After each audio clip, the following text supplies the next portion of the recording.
I thought he was dealing with his camera, so, yeah. Go ahead, close it, go ahead, sir. Okay, 2 points. Mr. Beth, you made the statement that you think the government should be looking forward into the future as far as what the outcome was. As you mentioned, the fact that this governor here gave a 4-year, 5-year no layoff guarantee. Well, going back in 1997, the governor back there gave a 20-year guarantee on health insurance to state employees. Mm-hmm. I don't think that was, looking forward at that time, because who guaranteed something for 20 years? But however, they did.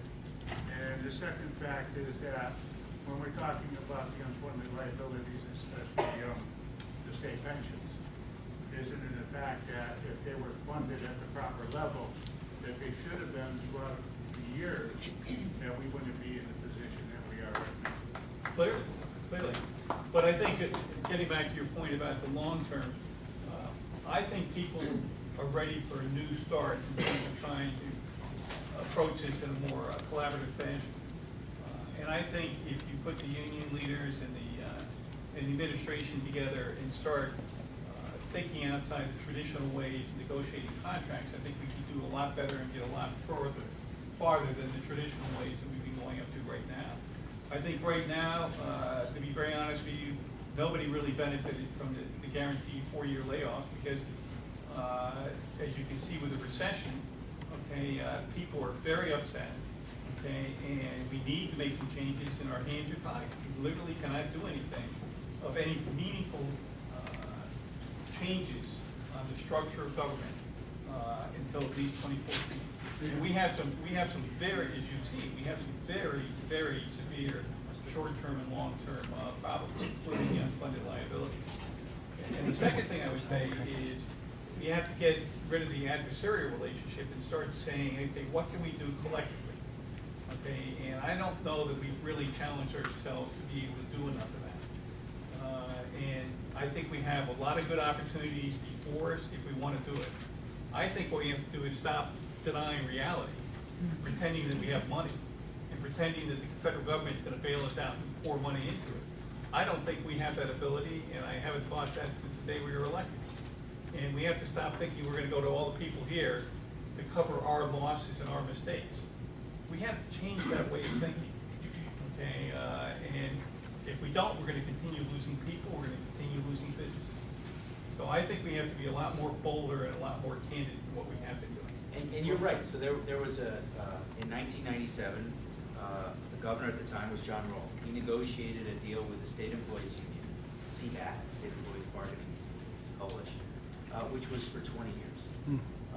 And that deal was approved by the legislature without a vote. And Governor Malloy's deal that he negotiated, and in my lifetime, Governor O'Neill, Governor Weicker, Governor Rowland, Governor Rowland, Governor Malloy have all negotiated deals with the state employees. So they've all done it. He extended those health care and pension benefits, which were due to expire in 2017 for 5 years. I personally think that was a huge mistake. And it's not about bashing state employees. They're good people who do good work. But they contribute 2% into their pension. That's the lowest rate anywhere around. Massachusetts, Rhode Island, New York require significantly higher contributions. We pay $10 for a 90-day supply of a prescription medication that costs normal people $150 for 30 days. We can get their health care benefits, their pension benefits, more in line with what is accustomed in the private sector without hurting them, and save that number. The other thing that we proposed, and this is an important point, is that all of the deals that are negotiated by the governor are never voted on by the legislature, but they're approved by the legislature. They're deemed approved if they sit on our calendar for 30 days, and if they don't get voted on, acted upon within 30 days, they're approved. So guess what? We never vote on them. So you hear legislators from both parties who'll get up and say, you know what, there's so much of the budget that we can't deal with because it's locked into contract. What do you expect? Well, we're responsible for locking it in a contract because we don't take a vote. And what's really disappointing, and this isn't a partisan statement because we didn't vote on him under Governor Rell, is Governor Malloy, when he got elected and stood before the legislature, said the practice of not voting on contracts is gonna end. You need to be accountable, as am I. And Republicans stood up and cheered. And the very first chance we had to vote was on his contract with CBAC, which is a huge deal. And guess what? He said, well, you can vote on future ones, you don't have to vote on this one. That kind of stuff's gotta stop, right? And it would be great to hold every legislator, Republican and Democrat, accountable when the corrections contract comes up, when when the state police contract comes up, you know, instead of hiding behind not voting. Because it's a lot of money that's spent, so. 2%, the 2% that you mentioned, that deal stopped back in 1984 when they changed the pension fund, that no longer is. And they changed the pension fund twice. That's tier one, and those people are still. Tier one, right, tier two, yeah. and there's tier two right now. Let me just, I say it a little bit differently, so Kinder, gentler. Well, I don't know about that. I'm not gonna defend the 1997. Don't even know all that's in it, frankly, but I'm not an apologist for Governor Rowland. That's not what we're here to do. I will say this, that we ought to have done what we needed to do to keep the promises we made. I firmly believe it. But shame on us if we continue to make promises that we know we can't keep. And that's how I look at it. So we need to think differently about these issues. I know we've got, City Councilor Kenko can ask a question. Senator, thank you for coming here tonight. Seriously, appreciate it. Thank you for your service too.